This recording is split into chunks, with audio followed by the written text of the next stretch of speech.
Hello friends, आपका स्वागत है हमारे चैनल लाइक स्टडी 09 पर, जिससे हो जाएगा आपको अपनी पढ़ाई से प्यार। चलिए शुरू करते हैं आज के टॉपिक से, जो होने वाला है शाह आलम सेकंड।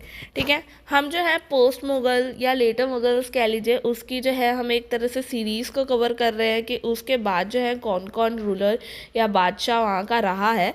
तो उसके लिए कि हम अच्छे से समझे शाह आलम सेकंड का क्या रोल रहा है, हम एक बारी एक क्विक रिवीजन कर लेते हैं कि इससे पहले जो बादशाह बने हैं उत्तर मुग़ल साम्राज्य के, वो कौन थे, उन्होंने क्या किया।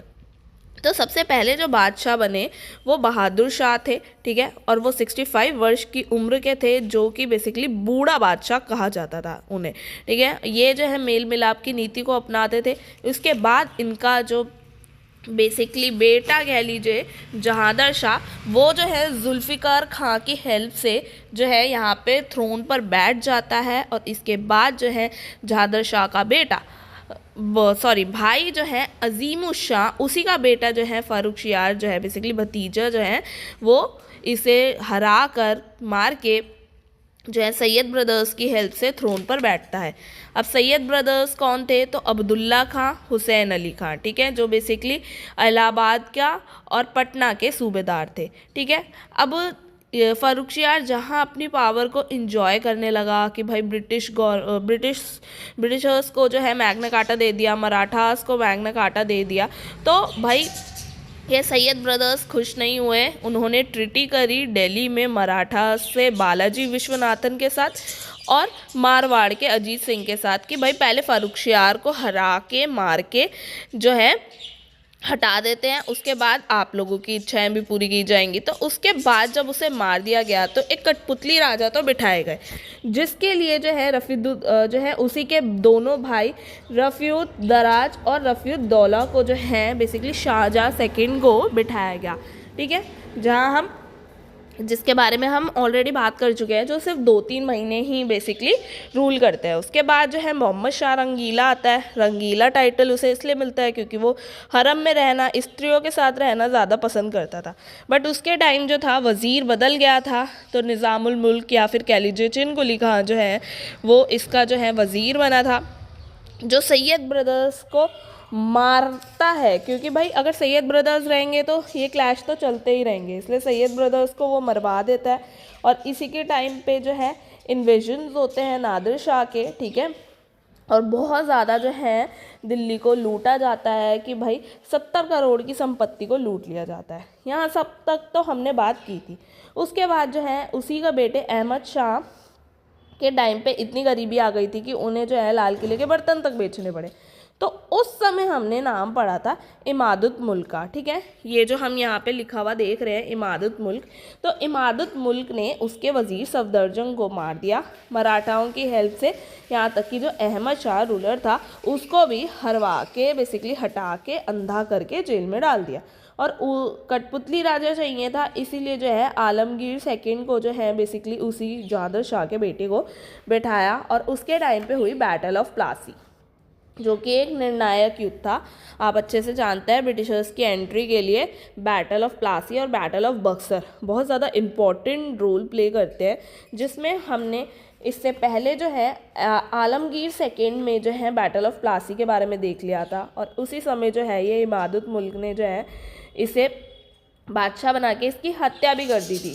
ठीक है, और अहमद शाह अब्दाली उस समय प्रॉपर लूट कर रहा था। तो अब उसके बाद जो ये इमादुत मुल्क है, अब ये किसको बिठाया, तो इसने काम बख्श के पुत्र मुयुल मिल्लर जो है बेसिकली शाहजहाँ थर्ड कहलाता है, उसको इसने बादशाह बनाया है दिल्ली का। ठीक है, पर जिस तरीके से जो शाहजहाँ सेकंड हमने देखा था वो भी 3 महीने से ज़्यादा नहीं टिका था, वैसे ये भी जो है शाहजहाँ थर्ड जो था ये भी ज़्यादा लंबे समय तक टिका नहीं। फिर उसके बाद जो है नेक्स्ट रूलर आता है शाह आलम सेकंड। ठीक है, जो बेसिकली बिहार का बादशाह भी कहा जाता है, अली गौहर भी कहा जाता है, जिसका टाइम पीरियड 1759 से 1806 था। और इसका टाइम पीरियड 1759 ही था बस। ठीक है, अब हम बात करें कि भाई ये शाह आलम जो सेकंड है इसके टाइम पे ऐसा क्या खास होता है, तो भाई एक निर्णायक युद्ध होता है जो 14 जनवरी 1761 में थर्ड बैटल ऑफ पानीपत होता है। ठीक है, तो ये किसके बीच होता है, अहमद शाह अब्दाली और मराठाओं के बीच में। अब अहमद शाह अब्दाली के बारे में हमने पहले भी बात की थी कि जब मोहम्मद रंगीला के टाइम पर जो है इन्वेजन हुआ था नादिर शाह का, तो उसने बहुत सारी लूट की थी। तो उसके जब डेथ हो जाती है तो उसी का बेटा जो है अहमद शाह अब्दाली, वो भी जो है यहाँ पे लूट के लिए आता है। तो ये वही अहमद शाह अब्दाली है जो बेसिकली अहमद शाह के टाइम भी 5 बारी अटैक करता है, आलमगीर सेकंड के टाइम पे भी लगातार लूट करता रहता है। वही चीज़ जो है शाह आलम के टाइम पे भी होता है और उसकी बैटल होती है मराठाओं के साथ में, ठीक है, जिसमें ये पेशवा कौन होते हैं, बालाजी बाजीराव, नाना साहेब, ये सब जो है पेशवा थे, और सेनापति कौन था, सदाशिव राय बाहू। तो ये थे जिसमें जो है मराठास हार गए थे और जो अहमद शाह अब्दाली है वो जीत गया था, ठीक है। आगे हम बात करें कि भाई और कौन कौन से ऐसे इम्पोर्टेंट वॉर हुए अहमद जो है शाह आलम सेकंड के टाइम पे, तो वो हुआ था 1764 में बैटल ऑफ बक्सर। जैसे कि मैंने बताया कि बैटल ऑफ प्लासी और बैटल ऑफ बक्सर ऐसी वॉर्स थी जो बेसिकली ब्रिटिशर्स की एंट्री के लिए ना एक गोल्डन चांस बनी थी। तो अब ये बैटल ऑफ बक्सर में किस किस ने लड़ाई की, तो एक तरफ तो भाई ईस्ट इंडिया कंपनी तो थी जिसके सेनापति हेक्टर मुनरो थे, और दूसरी तरफ जो है शाह आलम सेकंड मुग़ल बादशाह थे, अवध के नवाब शुजाउद्दौला थे, और तीसरा मीर कासिम जो बंगाल के पूर्व नवाब थे। अब बैटल ऑफ बक्सर को और भी ज़्यादा डिटेल में जानना चाहते हैं तो मॉडर्न की जो प्लेलिस्ट है मॉडर्न इंडियन हिस्ट्री की, उसमें प्रॉपर आपको वीडियो मिलेगी जिसमें आपको इन सब का बैकग्राउंड भी क्लियर होगा कि भाई ये जो है क्यों शामिल होते हैं, या वॉर भाई अगर कासिम की है तो बादशाह क्यों ऐड होता है, तो आपको ये सारे रीजंस पता लगेंगे। फ़िलहाल हम बात करते हैं कि आगे क्या होता है। तो इस युद्ध के बाद जो है ईस्ट इंडिया कंपनी पूरे बंगाल पर अधिकार कर लेती है, क्योंकि भाई उस वॉर में ये शाह आलम सेकंड, शुजाउद्दौला और मीर कासिम हार जाते हैं ना, ईस्ट इंडिया कंपनी जीत जाती है, तो भाई बंगाल पर अधिकार भी होगा।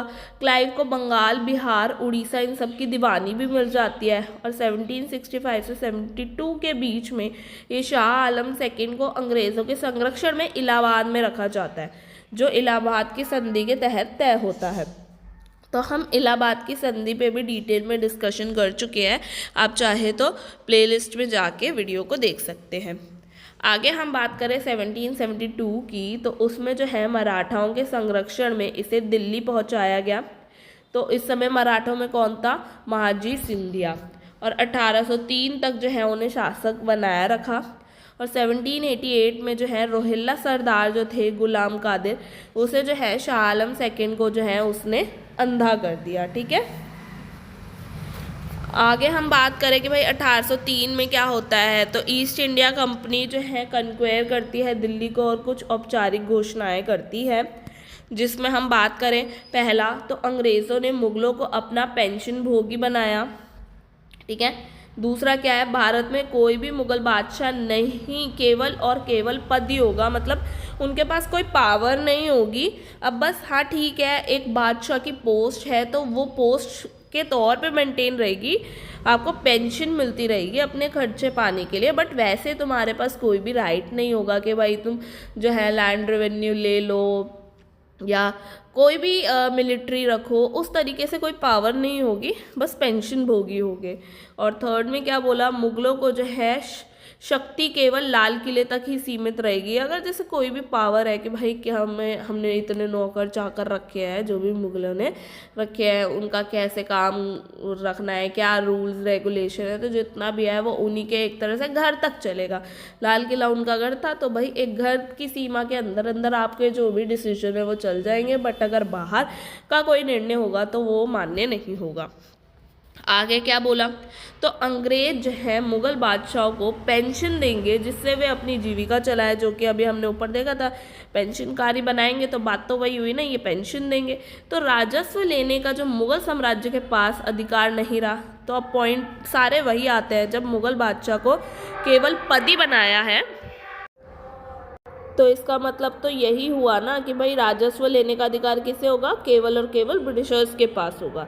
तो इसीलिए जो है शाह आलम सेकंड जो है अंग्रेज़ों का पहला पेंशन भोगी मुगल बादशाह बना।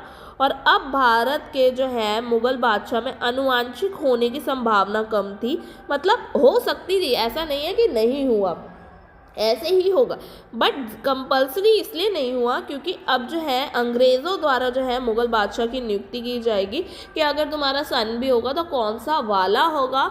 क्यों? क्योंकि भाई वो उन्हीं को बादशाह बनाएंगे जो उनके अकॉर्डिंगली चलेंगे। अगर उन्हें लगेगा कि भाई ये जो है रिबेल कर सकता है तो वो उसको बादशाह बनने नहीं देंगे, ठीक है। तो ये उनके ऊपर चॉइस नहीं थी, ना ही वॉर ऑफ एक्सेशन होने वाला था कि भाई सक्सेशन के लिए कि भाई हम अपने आप जीत करेंगे, मतलब जो है थ्रोन के लिए फाइट करेंगे, वो सारी सिचुएशन नहीं होनी थी। सिर्फ और सिर्फ अपॉइंटमेंट कौन करने वाले थे, ब्रिटिशर्स करने वाले थे, ठीक है। तो ये सब जो है स्टार्ट होता है शाह आलम सेकंड के टाइम से, जहाँ 1606 में जाके उसकी डेथ हो जाती है।